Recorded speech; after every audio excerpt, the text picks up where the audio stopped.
আমরা আসলেই খুব দুশ্চিন্তাগ্রস্ত, কারণ গতকালকে যেভাবে বিকালের পর থেকে ঢাকা এবং ঢাকার বাইরে যে ধরনের সহিংসতা হয়েছে এবং যতগুলো প্রাণহানি হয়েছে, আমরা বিনয়ের সাথে অনুরোধ করব।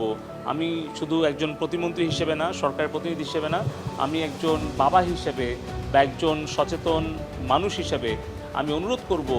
আমি করজোরে অনুরোধ করব আমাদের ছাত্রছাত্রী ভাই বোনদের, সন্তানদের, যে তারা যেন অবশ্যই বর্তমান পরিবেশ পরিস্থিতি বিবেচনায় নিয়ে যাতে তৃতীয় কোনো পক্ষ তাদেরকে বিভ্রান্ত করতে না পারে অথবা এই অবস্থার কোনো সুযোগ গ্রহণ না করতে পারে, তার জন্য যেন সচেতন হয়। সোশ্যাল মিডিয়াতে কিংবা কোনো নিউ প্ল্যাটফর্মে কোনো তথ্য উপাত্ত বা কোনো মিথ্যা সত্য গুজব যে কোনো কিছুই হোক, সেগুলো যেন দেখেই তারা কোনো আবেগী সিদ্ধান্ত না নেয় বা কোনো উস্কানিতে যাতে তারা আসলে কোনো সহিংস অবস্থান না নেয়।